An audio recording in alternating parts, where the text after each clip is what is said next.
Hey there, welcome to the video on solving multi-step equations. So one thing I would recommend before you even start this problem is to do it out yourself, pause the video, see how you can do with this problem, because you'll actually learn more if you try it on your own rather than just listen to me talk.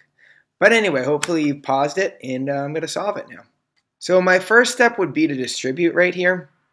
And the question that a lot of people always get confused is, what do you distribute? Well, you are literally taking two groups of p and two groups of 3. So you're going to have to distribute a negative 2.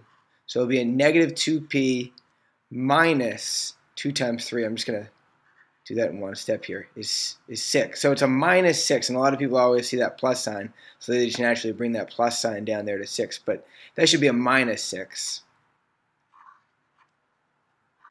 Alright, so the new problem says 4p minus 2p minus 6 is the same as 6p plus 2. At this point, I'm going to combine like terms. So the like terms are 4p and negative 2p, and that becomes 2p. So now we have 2p minus 6 is the same as 6p plus 2.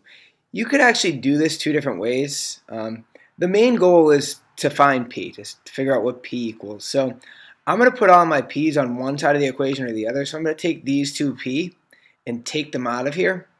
And after I take 2p from the left side of the equal sign, I have to take 2p on the right side of the equal sign. Otherwise, it's not an equation. It's not balanced. So on the left side, we have negative 6. And on the right side of the equation, we have 4p plus 2. So at this point right here, again, I want to find what p is. So I think negative 6 is fine. We're going to leave that as is. The things we will get rid of are this 4, the coefficient, and the plus 2. Now, I always like to get rid of, I call this number a constant, or mathematicians call it a constant. I want to get rid of this 2 first, because if I get rid of this 2, I'll just be left with the coefficient. It's a little bit, it's one less step that you have to do.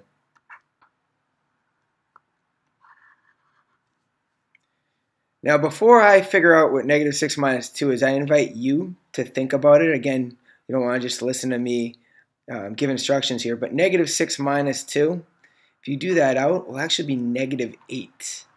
And that's a very common error that students will make. They'll see the 6 and the 2, and you see a subtraction sign, so you automatically think 4, but you start with negative 6, and you're taking, so that means you're going to have even more negatives. So it's negative 8 is the same as 4p, and then from there you can just divide by 4, and that undoes this because this is multiplication, 4 times p.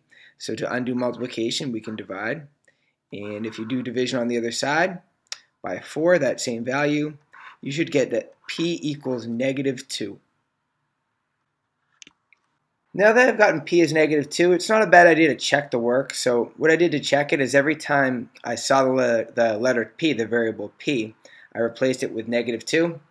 And we can just follow order of operations from here. So this will be negative 8.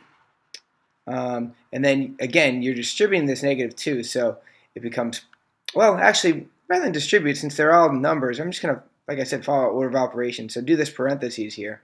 So this will be 1. And I'm multiplying that, right, negative 2 plus 3 is 1. I'm multiplying that by negative 2. So negative 2 times 1 is negative 2. So we get negative 8 minus 2. And again, starting with a negative and I'm subtracting, so that becomes negative 10. You could also add the opposite here. Add negative 2 and you'll get negative 10. So negative 10 is on the left side of the equal sign. And over here on the right side, 6 times negative 2 is negative 12 plus 2. Well, that equals negative 10 as well. So what do you know? It works out that the equation is balanced. If you try a problem like this one and you get it wrong, just send me a picture of what you did and hopefully I can analyze your mistake. Thanks for checking out the video.